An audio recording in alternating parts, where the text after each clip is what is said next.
आप सुन रहे हैं जगत गुरु तत्वदर्शी संत रामपाल जी महाराज द्वारा लिखित पुस्तक मुसलमान नहीं समझे ज्ञान कुरान का पेज नंबर 228।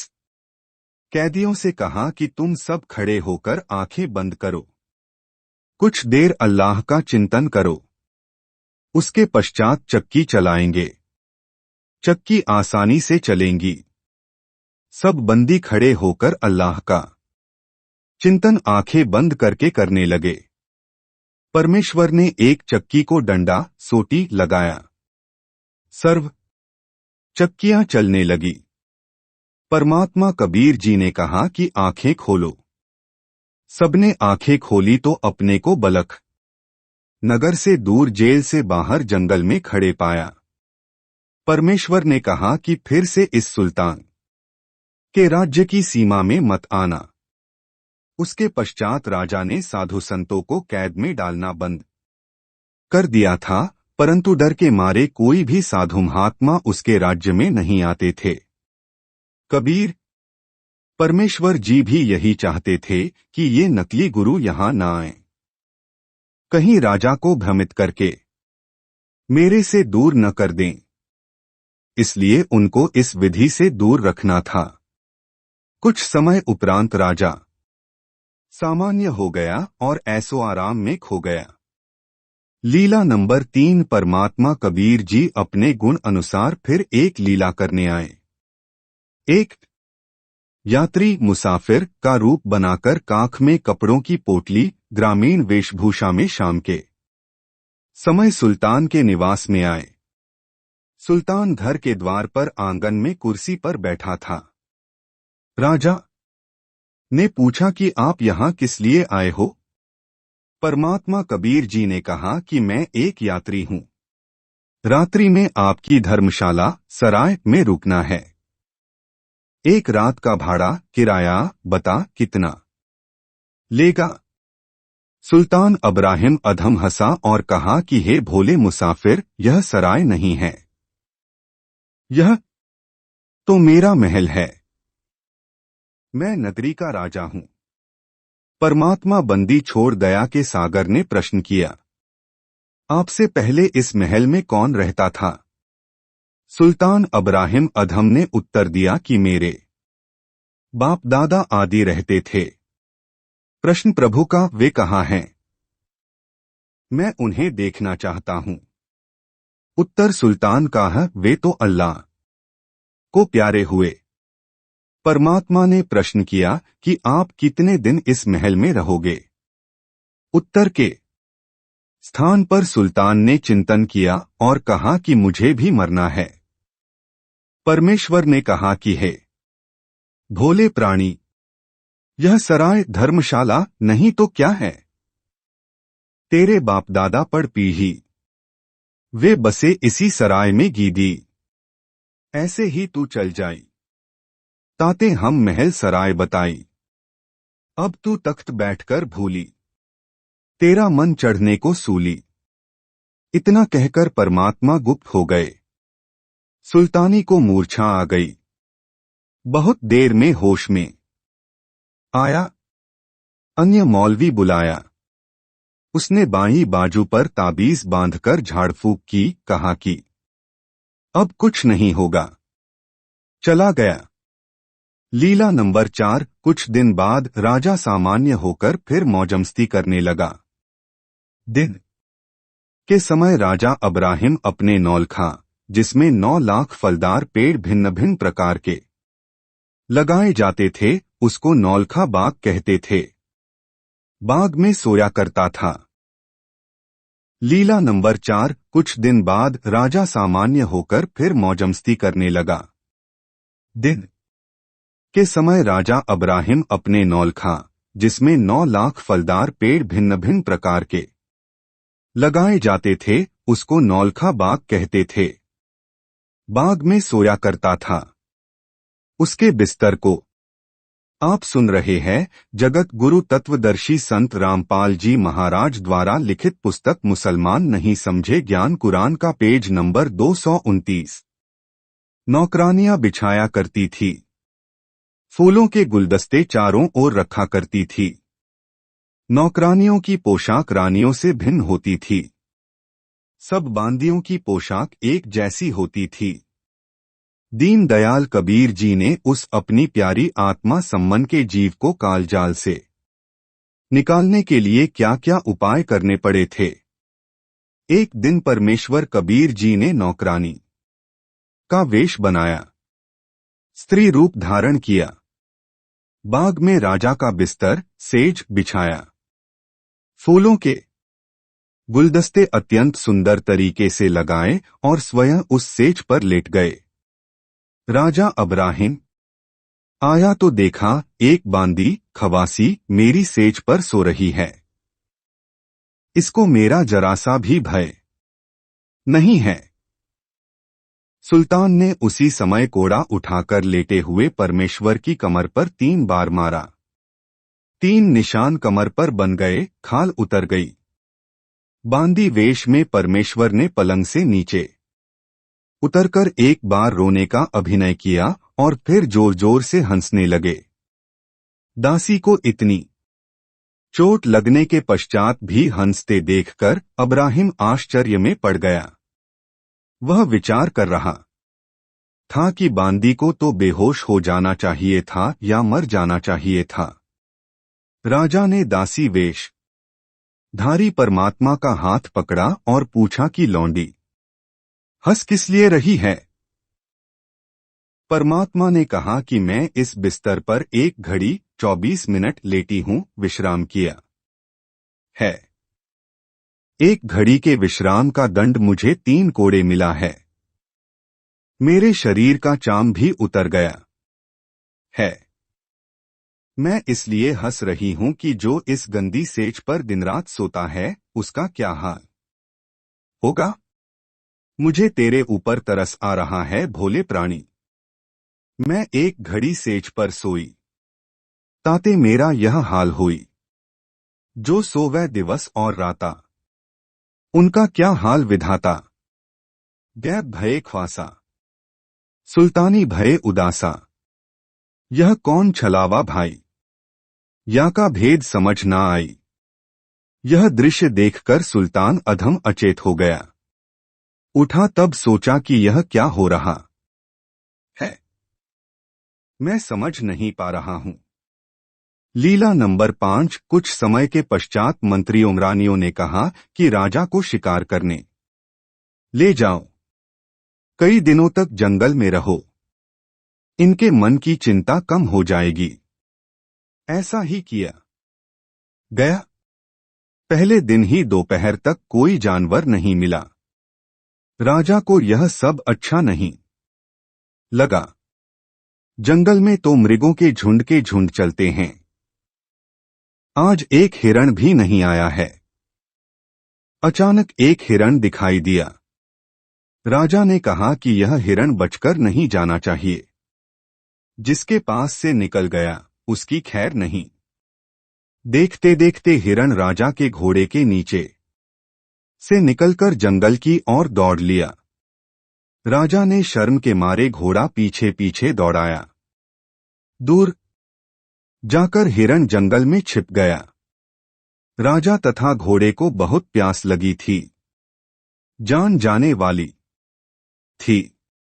अल्लाह से जीवन रक्षार्थ जल की याचना की। वापस अपने पड़ाव की ओर चला। पड़ाव 1 घंटा दूर था। वहां तक जीवित बचना कठिन था। कुछ दूर चलकर दाएं बाएं देखा तो एक जिंदा फकीर बैठा दिखाई दिया। पास में स्वच्छ। आप सुन रहे हैं जगत गुरु तत्वदर्शी संत रामपाल जी महाराज द्वारा लिखित पुस्तक मुसलमान नहीं समझे ज्ञान कुरान का पेज नंबर 230। जल का छोटा जलाशय था। उसके चारों ओर फलदार वृक्ष थे, मधुर फल लगे थे। राजा को जीवन की किरण दिखाई दी। जल पिया, कुछ फल खाए, घोड़े को पानी पिलाया, वृक्ष से बांध दिया। जिंदा बाबा की ओर देखा तो उनके पास 3 सुंदर कुत्ते बंधे थे। एक कुत्ते बांधने की सांकल चैन = लोहे की बेल साथ में रखी थी। सुल्तान ने फकीर को सलाम वालेकम किया। फकीर ने भी उत्तर में वालेकम सलाम बोला। राजा ने कहा, हे फकीर जी, आप 3 कुत्तों का क्या करोगे? इनमें से 2 मुझे दे दो। फकीर जी ने कहा, ये कुत्ते मैं किसी को नहीं दे सकता, इनको मैंने पाठ पढ़ाना है। ये तीनों बलख शहर के राजा रहे हैं। मैं इनको समझाता था कि तुम अल्लाह को याद किया करो, इस संसार में सदा नहीं रहोगे, मरकर कुत्ते का जीवन प्राप्त करोगे। अब तुम नान, पुलाव, काजू, किशमिश, मनुखा, दाख, खीर, हलवा, फल खा रहे हो। यह आपके पूर्व जन्मों के पुण्यों तथा भक्ति का फल मिला है। यदि इस मानव जीवन में भक्ति नहीं करोगे तो कुत्ते आदि के प्राणियों के जीवन में कष्ट उठाओगे। खाने को यह अच्छा भोजन नहीं मिलेगा। झूठे टुकड़े खाया करोगे, टट्टी खाया करोगे, गंदा पानी नाली का पिया करोगे। जब राजा थे तब इन्होंने मेरी बातों पर बिल्कुल ध्यान नहीं दिया। ये सोचते थे कि यह फकीर मूर्ख है। राज्य को कौन संभालेगा? रानियों का क्या होगा? अब ये तीनों कुत्ते बने हैं। देखो, मैंने काजू, बादाम, किशमिश मिलाकर बनाया हलवा, खीर इनके सामने रखा है। इनको खाने नहीं देता हूं, दिखाता हूं। जब ये खाने की कोशिश करते हैं तो मैं इनको पीटता हूं। यह कहकर परमेश्वर जी ने जो एक लोहे की बेल खाली रखी थी, उठाकर कुत्तों को मारना शुरू किया। कुत्ते चिल्लाने लगे। परमेश्वर बोले कि खा लो, न हलवा खिलाऊं तुमको, झूठा सूखा टुकड़ा डालूंगा। ऐ घोड़े वाले भाई, यह जो खाली बेल रखी है, यह बताओ किस लिए है? जो बलख शहर का राजा सुल्तान अब्राहिम इब्न अधम है, वह भी संसार तथा राज्य की चकाचौंध में अंधा होकर अल्लाह को भूल गया है। अब उसको याद नहीं कि मरकर कुत्ता भी बनूंगा। उसको बहुत बार समझाया है कि भक्ति कर ले, इन महल रूपी सराय में सदा नहीं रहेगा, परंतु उसको खुदा का कोई खौफ नहीं है। वह तो खुद खुदा बनकर निर्दोष फकीरों को दंडित कर रहा है। मैं तो यहां दूर बैठा हूं, इसलिए बचा हूं। वह राजा मरेगा, भक्ति बिना कुत्ता बनेगा। उसको लाकर इस सांकल से बांधूंगा। जिंदा फकीर के मुख से ये वचन सुनकर कुत्तों के रूप में अपने पूर्वजों की दुर्दशा देखकर अब्राहिम कांपने लगा और बोला कि हे फकीर जी, बलख शहर का राजा मैं ही हूं, मुझे क्षमा करो। यह कहकर फकीर के चरणों में गिर गया। कुछ देर पश्चात उठा तो देखा, वहां पर न जिंदा बाबा था, न जलाशय, न बाग था, न कुत्ते थे। सुल्तानी इसको स्वप्न भी नहीं मान सकता था, क्योंकि घोड़े के पैर अभी भी भीगे थे। कुछ फल तोड़कर रखे थे, वे भी सुरक्षित थे। सुल्तान को समझते देर नहीं लगी। घोड़े पर चढ़ा और पड़ाव पर आया। मुख से नहीं बोल पाया। हाथ से संकेत किया कि सामान बांधो और लौट चलो शहर को। कुछ मिनटों में काफिला बलख शहर को चल पड़ा। आप सुन रहे हैं जगत गुरु तत्वदर्शी संत रामपाल जी महाराज द्वारा लिखित पुस्तक मुसलमान नहीं समझे ज्ञान कुरान का पेज नंबर 231। लीला नंबर 6। घर में एक कमरे में बैठकर रोने लगा। रानियों ने, मंत्रियों ने समझाना चाहा कि यह तो वैसे ही होता रहता है।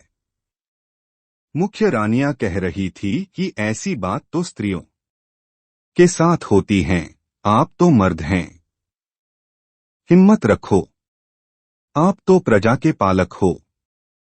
इतने में एक कुत्ता आया। उसके सिर में जख्म था। उसमें कीट कीड़े नोच रहे थे।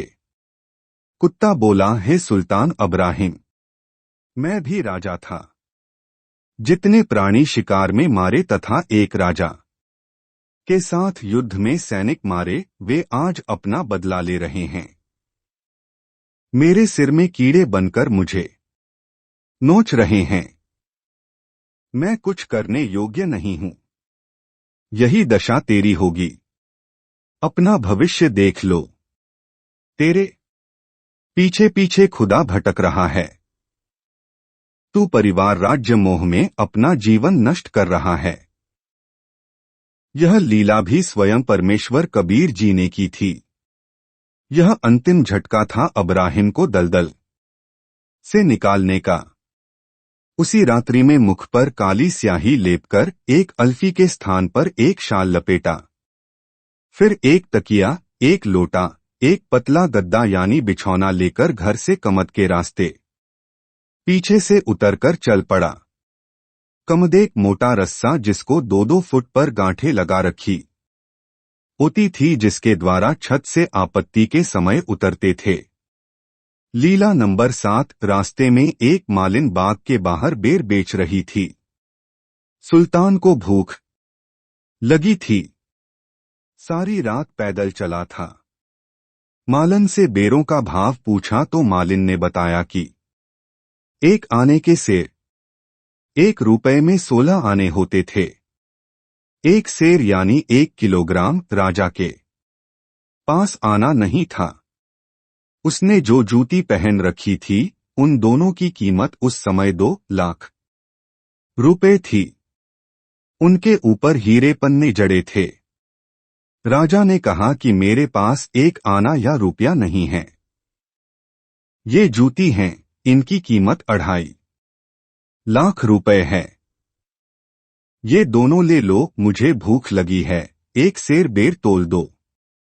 मालिन 1 सेर बेर तोलकर अब्राहिम के शाल के पल्ले में डालने लगी तो एक बेर नीचे गिर गया। उस बेर को उठाने के लिए मालिन ने भी हाथ बढ़ाया और अब्राहिम ने भी मालिन के हाथ से बेर छीनना चाहा। दोनों अपना बेर होने का दावा करने लगे। उसी समय परमेश्वर कबीर जी प्रकट हुए और कहने लगे, हे गंवार, यह तो मूर्ख है, जिसको इतना भी विवेक नहीं कि एक बेर के पीछे उस व्यक्ति से उलझ रही है जिसने 2.5 लाख की जूती छोड़ दी। हे मूर्ख, 2.5 लाख की जूती छोड़ रहा है और 1 पैसे के बेर के ऊपर झगड़ा कर रहा है। ये कैसा त्याग है तेरा? विवेक से काम ले। यह कहकर परमात्मा ने सुल्तान अधम के मुख पर थप्पड़ मारा और अंतर्ध्यान हो गए। जीवन की यात्रा ऐसे भी हो सकती है। सुल्तान आगे चला तो देखा कि एक निर्धन व्यक्ति एक डले के ऊपर सिर रखकर जमीन पर सो रहा है।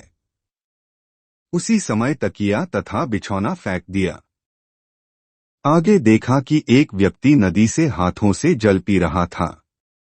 लोटा भी फेंक दिया।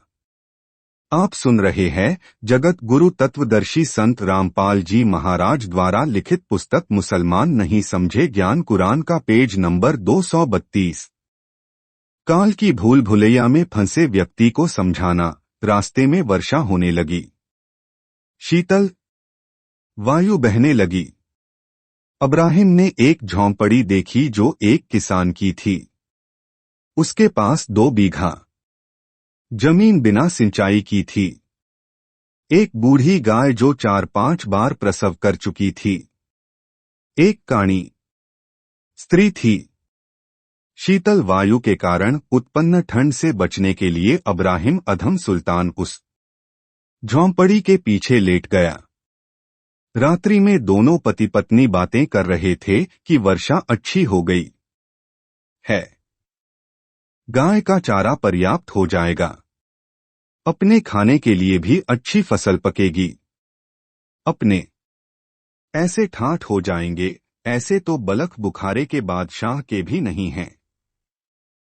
सुल्तान अब्राहिम अधम यह सब वार्ता सुनकर उनकी बुद्धि पर पत्थर गिरे जानकर उनको भविष्य के दुखों से अवगत कराने के उद्देश्य से सूर्योदय तक वहीं पर ठहरा रहा। सुबह उठकर उनकी झोंपड़ी के द्वार पर खड़ा होकर सलाम किया। दोनों पति पत्नी झोंपड़ी से बाहर आए। अब्राहिम उनको भक्ति करने तथा माया से मुख मोड़ने का ज्ञान देने लगा। कहा कि आपके पास तो एक गाय है, एक स्त्री है, 2 बीघा जमीन है, आप इसी से चिपके बैठे हो, इसे बलख के बादशाह से भी अधिक ठाठ मान रहे हो। यह तो कुछ दिनों का मेला है। तुमको गुरुजी से उपदेश दिला देता हूं, तुम्हारा जीवन धन्य हो जाएगा। मैं ही बलख शहर वाला सुल्तान अब्राहिम अधम हूं। मैं उस राज्य को छोड़कर परमात्मा की प्राप्ति के लिए चला हूं। उन्होंने कहा कि हमें तो लगता नहीं कि आप बलख शहर के राजा हो।